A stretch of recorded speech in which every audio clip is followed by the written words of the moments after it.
I am trying to make an actual TV show. It's so hard to find a funny show that isn't filthy. I watch them, but I don't want to. Let's do this. Fire, like lots of fire. So dedicated. So cool. Where's it go from there, you know? Oh, have I got your attention now?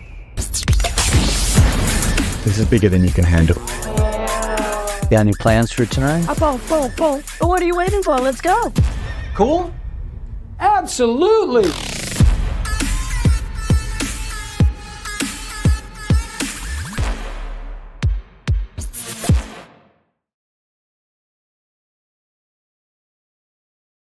For the Q&A, please help me in welcoming the fantastic moderator, Dino-Ray Ramos from GLAAD.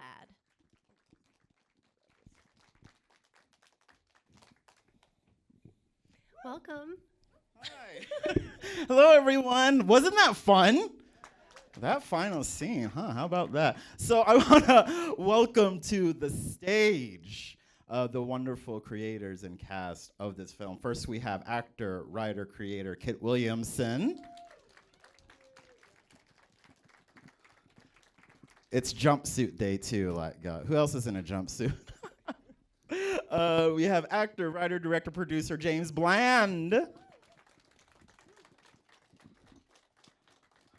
We have actor Aubrey Shea.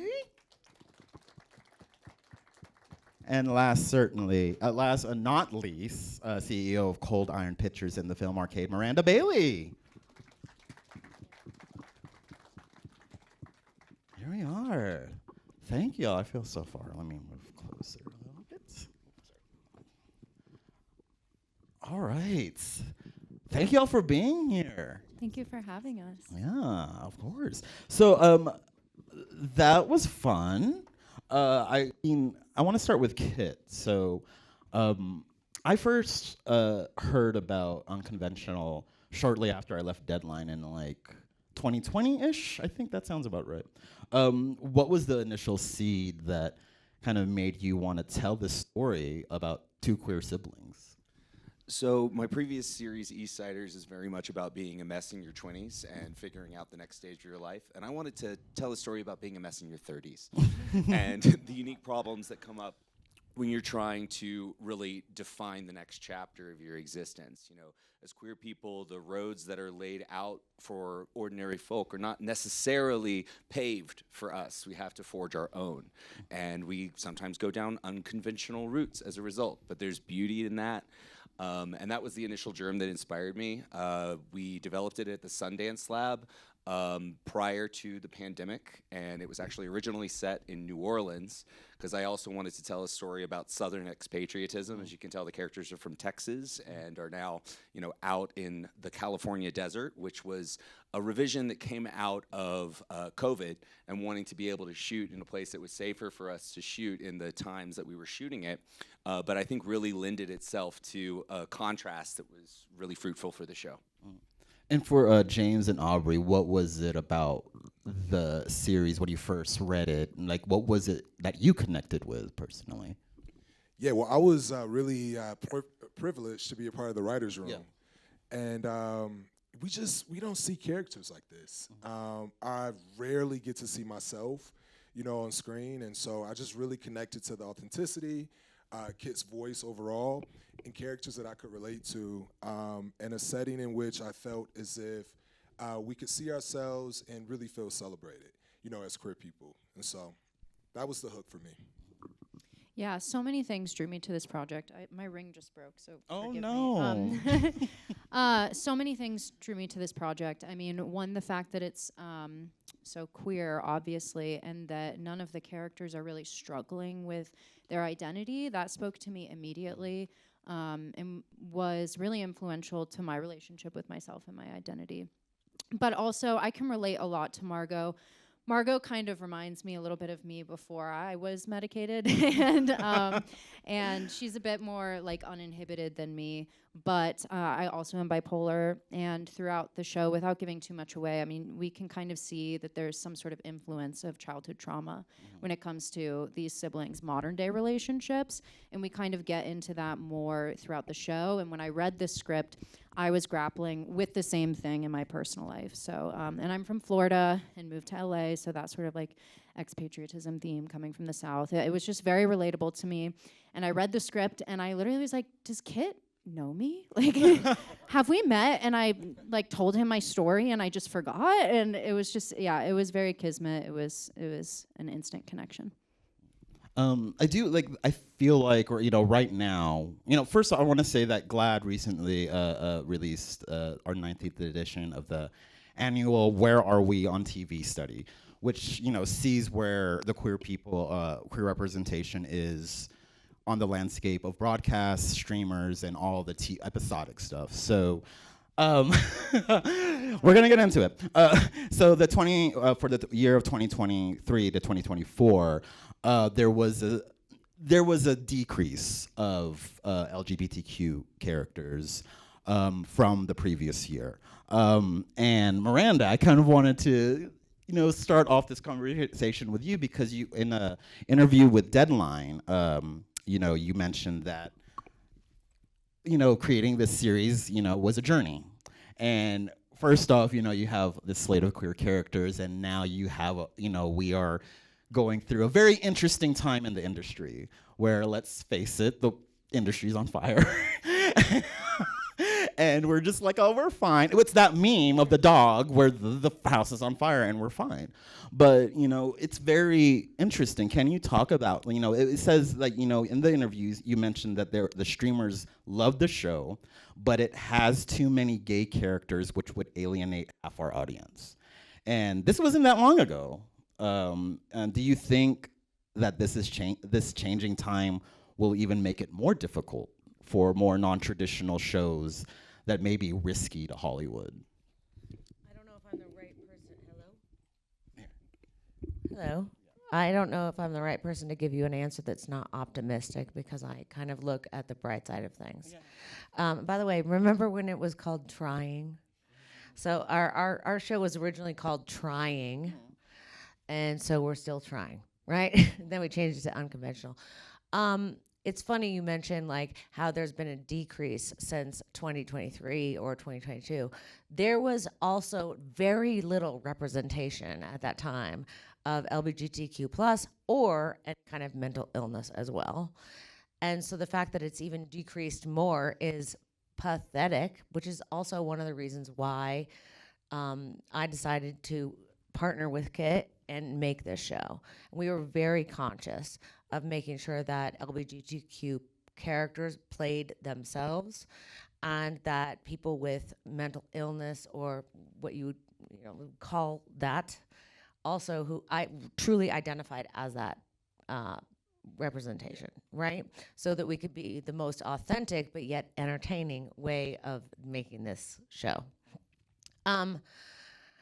I'm pretty dismayed by the news that came out, yet at the same time, I've already seen it. We've already known it. It's been obvious when we took this, series out very, very briefly. And as we were starting to get, just in the top, just the very, very top tier of like, I love it, but we can't buy anything, especially anything that is going to alienate half of our subscribers. Okay, so I think the subscription model itself is its own issue that way. It's not the same thing as, channels that you could turn to before Nielsen ratings. It's like, oh my God. I mean, there were boycotts at Target. There were boycotts at Walmart for gay pride. They don't want to get involved in that. And that was something I was just like, well, anyway, I'm not going to say that right now. Because someone's recording. I'll say it, fuck them. Honestly, like, this is about doing it yourself and telling the stories that you want to be told. And just because nobody gave us permission doesn't mean we're not going to go ahead and do it and make it and get it out there for the world. Yeah. Yeah, and I'll speak to this as well. I mean, it's incredibly upsetting, but not shocking, right? But it's incredibly upsetting to watch our communities be attacked in the media, be attacked legislatively, be attacked in real life. I mean, kids are dying, like not to bring down the mood, but like this is very serious, and it's so upsetting and a betrayal that our industry, which was built by queer people, has turned its back and seems to be more concerned with being appeasable in an election year and not rocking the boat. And it's I mean, it's so upsetting. And something else that I want to like bring up, it's not just a decrease in queer characters. Something else I think that's important to look at is like the types of queer stories that are allowed to be told. I think we've seen some shift in this. We've had some incredible queer films in the last year, like Love Lies Bleeding, Bodies, Bodies, Bodies, All of Us Strangers. But I think historically, there's been a lot of gatekeeping when it comes to queer storytelling. And so much of what we see are stories about queer people that center struggle and shame. And those stories are important historically. That can be part of our journey. But something that I love about this show so much is that that's not there. That's not to say that those subjects aren't incredibly important, but I find it really interesting when the landscape is colored by, oh, it's okay if we're visible, if we hate ourselves, or if we like can't wrap our mind around who we are. And I think, like, I would like to see our industry not just increase the number of queer characters, but increase the diversity and the range of queer stories that are being told. That's why I love this project so much, because it's so joyous and nobody is ashamed. So I think that's really special. And yeah, to tell it, we had to do it ourselves. And I'm very thankful to be a part of it. Yes. Yeah, I think it is just, I think when I was reading this news about, the GLAAD report and then how it was such a struggle to get even someone to pay attention to Unconventional. And I'm like, oh, this could have added, to the landscape. But, like you said, the whole gatekeeping of it all is, kind of a thing that Hollywood, for anyone who is looking into the industry right now, maybe just take a break. No, I'm just joking. No, I'm joking. But I just think it is important to hear these stories. But what I loved about this one is that I am a sucker for sibling stories. Like, brother, I have a sister, and that dynamic is just so interesting. And to add queerness on top of that made it like even more scrumptious, I guess you would say. But for everyone on the panel, what are you hoping, how do you, despite what we're hearing, despite the news, how are you staying optimistic that this will reach the masses someday? This will reach the masses. I am not concerned about that at all. This is our step towards this right now at SeriesFest. This is our series premiere out at Series Festival, and we're super excited about this. I'm personally not concerned. Thank you so much. I'm not concerned that this will not get out there. I think that it will get out there if people like it, and it seems to me that when people watch it, they do like it. This is just 2 episodes, and it is about family, like you said, right? And it is about more than queerness, more than mental illness. It is about like what it is like to just like operate as a human being when life is hard, which basically is every TV show. And fortunately, we've got amazing actors, and let's just put a hand to the composing, which we heard for the first time today. This is not even a proper sound mix. Craig Ritchie, who is a queer composer who did so much of this music, has added so much tension and drama and comedy with his musical elements. It's really exciting, to have that. And I'm totally over talking. Go ahead, Aubrey. Yeah, I mean, I think the optimism for me is that queer people have always gotten shit done because we've had to. We create community, we build our own spaces. And so I think that this is another testament to that. Yeah, and this one works. This works. Yeah, and for me this isn't the first time we've been here. I mean, Kit and I met because we were both independent filmmakers. We both had shows that we made in a very scrappy, independent way. And at the time, I had a show called Giants. Kit had Eastsiders. Hollywood was not knocking on our doors, yet we found a way to get it to the masses. Eastsiders is streaming on Netflix. Giants made its way to BET Plus. We made our way to the stage of the daytime Emmys, and so this isn't, the beginning of our rodeo. We've been here before, and I trust, and I know, if it's in Kit's hands, he's gonna find a way. He is gonna find a way. He found a way to get the show made. Between him and Miranda, it's gonna happen. I love that. I think that you both hit on how resilient our community is and how we have a tendency to come together and make cool art and use that to change hearts and minds and make social progress. Art is activism. If it isn't, you're doing something wrong, I think, or you're doing nothing at all. And for me, in terms of getting it out there, like James was saying, there's kind of a RuPaul quote that I'm going to bastardize. These windows open and they close and they ebb and they flow, and it's all about finding the right timing when people are receptive. And I think that we're all ready for a fight. I know I am. Yes. Oh yes. I'll fight you tonight. Yeah. I'm not fighting you. You're gonna win. I'll let you win. Don't worry. I do it with men all the time. Speaking, the show's very queer and very, but there's always not the argument, but a debate. How important was it for y'all to have queer actors play queer characters, and was that kind of a very strong priority? I'm going to take your mic since yours works. And I understand, by the way, to the sound people, this is no offense. I've been here. You have 3 channels on, not 4. That's the problem. But here's the thing. Kit and I had a very interesting conversation about this.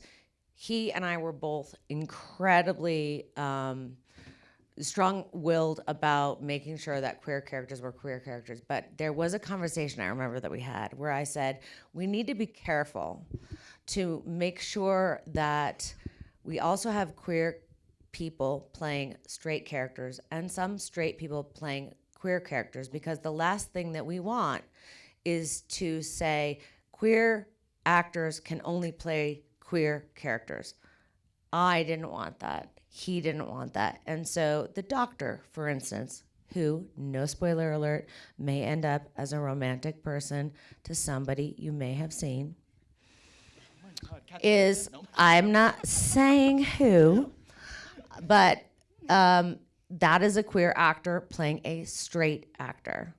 I don't know how to identify myself necessarily, so, I guess there's a word for it. I just don't like labels. Whatever. Point is, which is a discussion we had. Perfectly acceptable. I play in one of the episodes a queer person as well, but I'm married to a man, and I may or may not have a couple of girlfriends. So, it was important, but we do not want to make any straight person, gay person, any race, religion, or whatever, as an actor, feel like they cannot also become something else. Obviously, I'm not going to be able to play an Indian woman because that would be brown face. Yeah. Yes. I totally, yes, it would. Yeah. Yes. We can confirm. Correct. I definitely. Come on, Dune 2.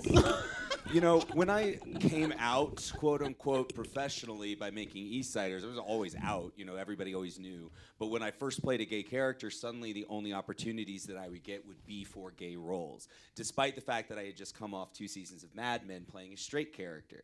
And we have a tendency to compartmentalize people, and that could be really, really dangerous for queer actors when we've gone from, 586 to 450 or so characters in the last year. That's a major drop-off. And 36% of those characters are already canceled. The shows are already not coming back that they're on. We have no idea what they'll be replaced by in 2025. I'm sorry, I thought you meant Kevin Spacey.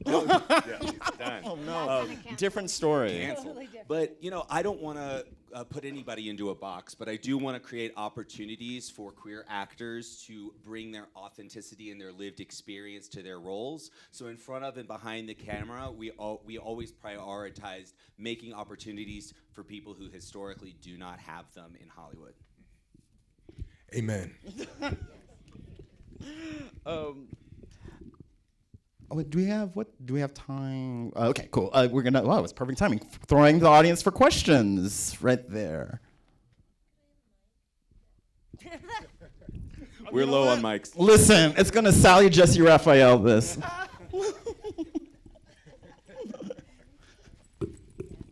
you. Timbre of my voice is so low. The opening scenes, can you tell us something about those, where they fit into the sequence of the whole series? Are they the scenes that happen at the end of the first season, or? Yeah, I can speak a little to the structure of the show. So every episode of our 9-episode season jumps ahead a month in the pregnancy towards the inevitable birth of this child. We all know a pregnancy is 10 months, not 9, and Eliza is 1 month pregnant at the end of the first episode. So each episode is titled after the size of the baby, full stop, episode 1 being the British word for a period at the end of a sentence. And then the second episode is raspberry. And then episode 7 is whiskey bottle. We get in a little creative with it. But it's about the passage of time. The show's also divided into 3 trimesters, kind of representing the changes in the characters' lives as they have to face reality that their lives do have to change to make space for this baby that's coming. Yeah, the right. fight. Yes. So that is in the end of the season timeline wise. Flash forward. Comes back around. Yeah. Full circle. Other questions? Don't be shy. It's SeriesFest. Come on. Okay. Oh, look up 2. I did it.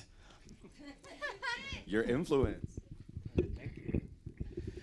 Hi. When you guys were discussing how you have queer and heterosexual characters kind of swapping back and forth in that, my question is about in your writer's room, are you also getting non-queer voices in there to kind of make sure that what you're presenting out is being received by non-queer people? Yeah, we had a token straight girl.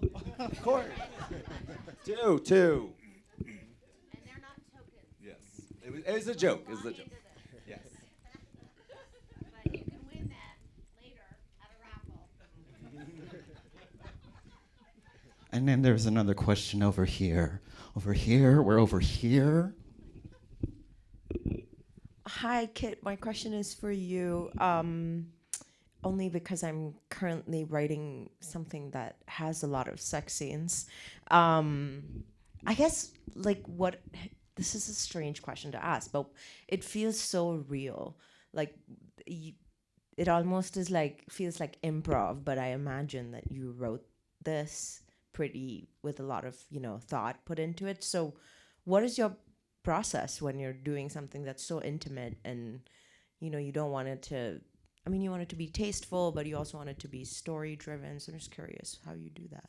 I think you do it in communication with the actors, and you make sure that everybody feels respected and heard, and that they're steering the ship. To me, that's much more important than enacting a particular vision of how a scene be shot or how a scene be choreographed. It's the comfort of the people involved that's priority to me. Yeah, and I'll say I definitely felt that. This was my first time doing nudity, and Kit created an environment where I felt very safe and very comfortable. And I know that I, as an actor, felt trusted to take the reins in those scenes, and I think that that's part of why it feels so real. And we also spent a lot of time together as a cast leading up to it, so I think that's also part of why it feels so intimate. Yeah, that was really special. Thank you. Awesome. I love this, guys. Thank you. Other questions? Oh, cool. Thank you. Also, you're working it. You're doing 3 jobs at once. We love a multi-hyphenate. Okay, my name's Leah V. I thoroughly enjoyed everything that I just saw. I'm still basking in it. The question I have is, what is the one or two things that you feel like you didn't get to do in this series? Like after the fact, you're like, dang, I wish we would have did it this way, or wish we would have incorporated that. Anything coming to mind? I mean, I think if we had had a little bit more time, it would have, and more money, it would have just allowed for even more possibilities. I mean, I think what we accomplished in such a short period of time is kind of mind-blowing, but I'm sure that all of us would agree that doing 9 episodes in how many weeks? 5 weeks? I mean, it was quite the feat, and we did it, but I know that all of us would have loved to be able to spend more time living in these characters. Yes. Other questions? Why didn't you ask while I was up there? I'm just joking. Well, actually, fun fact, I did, but your back was turned, so. Read me. Wow. Sorry. So my question is, how does your story differentiate from other queer stories that are being told currently or have been told in the past? And the second question that's unrelated is, do you feel like your story will talk about class at any point, as well as the gender and sexuality stuff? Because I know class and queerness can sometimes clash, so, I think we've already introduced the subject. Margot's sort of monologue talking about it. Their character is financially unstable, and that power differential comes into play in both of the relationships, and really comes into play when we dig into the backstory of Noah and Margot's characters and Adam's character. And as far as differentiating it from other stories, I think this is a story from a queer perspective for a queer audience. And we certainly want everybody to be able to see the humanity and connect with the show, and I'm confident that they will. But we're not concerning ourselves with respectability, and we're not apologizing for who these characters are. And on that note, I would say that the difference is that this is not working. No, it's working. It's my lips that are not working. I don't know if you noticed, but this is pretty raw and, sexually really intimate, whereas when the L Word or Queer as Folk were coming out just kind of started that, we made an active decision to really highlight it in a way that it didn't feel to straight people like that this was gay pornography or whatever, and that this is actually the way it is in stories, and get fucking used to it. Yeah, and I'll also say, if you, when you have the opportunity to watch the full series, it's really a ride, and we actually touch on class and race in I feel like a very intellectual and delicate way. With my character, Dan, I'm upper class, and my parents come from a very, I come from an upper class upbringing, and you'll get to see even in the show that some of the bumps that they have against Noah has nothing to do with race, but it has to do with class. And then in addition, some of the bumps that Eliza and I have kind of have to do with race in terms of why she chose Noah's character to be the donor and she didn't ask me. And so I feel like we touch on these things in a very sophisticated way. And that's why I'm really excited for the show, to have the opportunity to come out so you can see the full run and you can take the full journey, with these characters. Yeah, absolutely. And I think it's important to bring up class, because I think at first we see a lot of what looks like wealth on screen, but as the story progresses, we do kind of start to, exactly as you said, delve into the financial differences of these characters, and then also the intersection of different types of privilege. Margot later is kind of called out for some ways that she is blind to her own privilege, yet going through the type of childhood that Margot and Noah went through and growing up poor, those things do really influence them as well. So yeah, I think that we start to have some really interesting conversations as the series progresses. Well, if that is all the time we have, Kit, James, Aubrey, Miranda, thank you. And thank you all for showing up. Thank you guys so much for Enjoy the having us. rest of SeriesFest. Yay.